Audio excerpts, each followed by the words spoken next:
Hello and welcome to Firearm Freedom. This is going to be a full review video of the Adams Arms AA-15. This particular rifle is not my own. I have to send another huge thank you out to John, who you guys have seen a ton help out here on the Firearm Freedom channel. I'm always dragging him out to really cold range days to help me film. John has around 500 rounds through it with absolutely no issue, and I put another 80 again with no issue at all. There's a lot of really cool features about this Adams Arms, and I'm not gonna lie, I haven't really dealt with a lot of Piston guns. I saw the Adams Arms trickle in and out of the gun shop that I work at from time to time, but I just didn't really have a lot of interest in them until I shot this one. Right off the bat, as you guys can probably imagine, it is a Piston gun by the look of this gas block up here. Now, your standard AR-15 is going to operate on what's called a direct gas, and pretty much to sum that up, the bullet is going to go through.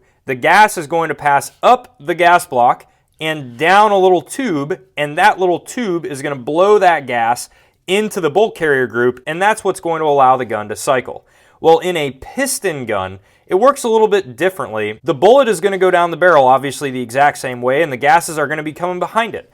But those gases are going to go up into this gas block here, and similar to an AK, they are going to use that pressure to push a piston. And that piston can be viewed up at the top here, and that piston is traveling back and is going to press against the bolt, causing the bolt to go to the rear. So what does that all mean? Well, in the direct gas gun, a lot of that carbon and debris and crud is going directly back into your workspace. In the Piston gun, it's still getting just as dirty, but how dirty it's getting is being transferred to this spot way up here in the front that doesn't really have a lot to do with the main operating system of the gun, which is the bolt carrier group and the fire control group. And what I mean by that is this can afford to get really gunked up before cleaning, and this gun will still run extremely well. You do have an adjustable gas system up here. You have a suppressed setting and also a full gas setting, and then the setting all the way to the left is going to allow you to remove your piston, which is what you see here. This is what's going to control all the operating features of the gun itself. And once I broke this gun down after 80 rounds, now 80 rounds is nowhere near a high round count at all, and most guns will not be dirty at that point. But I was pretty blown away with just how clean the bolt carrier group was after that 80 rounds. Now, you have to understand, I'm used to direct gas guns, which, won't be dirty after 80 rounds, but they'll have some carbon and everything like that up in the bolt carrier group. I can literally say that it looked like I had not shot around since the last time the gun was cleaned in the action. I mean, you could wipe your finger across the bolt and there was nothing on it. There was nothing on the bolt. There was nothing in the upper, no carbon or anything like that anywhere. It was very impressive. Now, obviously your piston is going to get dirty just like everything else will in that round count, but it cleaned off easily. Overall, guys, I personally really like the direct gas setup. I've never had an issue with direct gas, nor will I think you will either, even if you're running a high round count. Where I think Piston really shines is if you have a full auto firearm and you're shooting a couple thousand rounds without cleaning, then yes, I think the Piston system will potentially be more reliable. In other words, in probably a military or law enforcement application where you're in adverse conditions with full auto fire. But for most civilian defensive encounters or civilian classes or just heading around on the range, I don't think you will ever experience a malfunction with a direct gas gun. Now, with that being said, if you don't clean your guns a lot and you do prefer a Piston setup just for that reason, then yes, you may find more reliability out of a Piston setup. But I think a lot of that hype a couple years ago where everybody was ditching their direct gas and going to the Piston setup is not necessarily all called for. I think the direct gas is just fine, and also the Piston system is a really nice setup too. You can't really go wrong with either one of them. Now, I would have really liked to see how this Piston setup shot suppressed, but unfortunately, this is actually a 14.5 inch pinned and welded barrel from the factory. What that means, if you're unfamiliar, is this muzzle brake here is pinned onto the barrel and welded over so that it meets the proper 16 inches.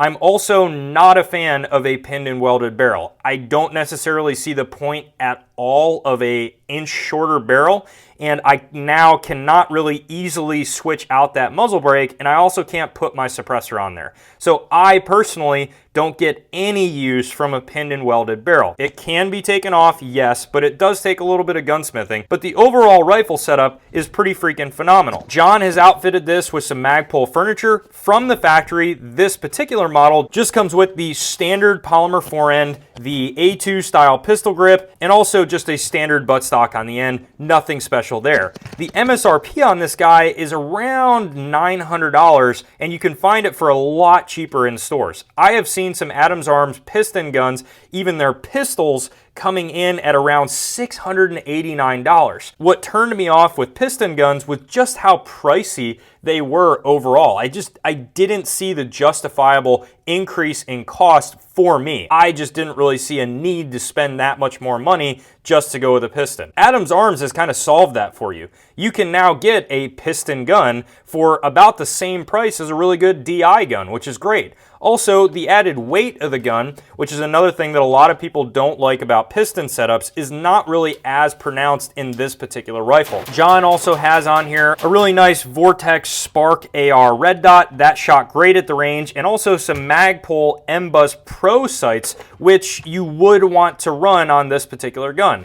The reason why is because it has to sit on the gas block, and on that gas block, it gets hot. So what a lot of people don't get is that if you put a polymer sight on here, you have a really high chance of it actually melting and obviously causing some issues. The other thing that I noticed in shooting this rifle at the range was a slightly different recoil impulse because of the piston system. I have shot piston ARs from time to time, but I haven't done a lot of shooting. This was the first range day where I actually had a couple of magazines to put through a piston gun. After shooting this particular one, I actually really want to get my hands on some other Adams Arms rifles with their rail systems and other setups to just see how they perform. Adams Arms actually originally started out as an AR-15 parts manufacturer, if I'm not mistaken, manufacturing really high quality stuff. So that gives you an idea that yes, they absolutely know how to make a good AR, and not only do they know how to make a good one, but they're getting it to you at a really, really good price point. This particular model I don't believe is being made any longer. I could be wrong on that, but I wasn't really able to find it on their website, so I don't think it is being made in the stock configuration. Now, their newer models are actually a lot better than this particular one. There's a lot more options out there, and I would definitely encourage you to check them out. That's pretty much going to wrap this video up, guys. I know it was a little bit shorter, but there's not much to say about this rifle other than the fact that it's a really reliable, great shooting Piston AR-15 for a very, very reasonable price point. If you guys do have any other questions about this particular rifle, feel free to throw them down in the comments section, and I absolutely will get back to you. While you're down there, check out the description. The first link is going to tell you how you can support what I do here on the Firearm Freedom channel. The other links will bring you to the Firearm Freedom Facebook, Twitter, and Instagram account where we do daily posts. So if you like some really cool gun pictures every single day, be sure to give those a follow. And if you enjoy the content that comes out here on the Firearm Freedom YouTube channel, be sure to hit that subscribe button and ring that bell so you get updated whenever I post a new video. Thank you guys so much for watching, and stay tuned for more great videos to come soon.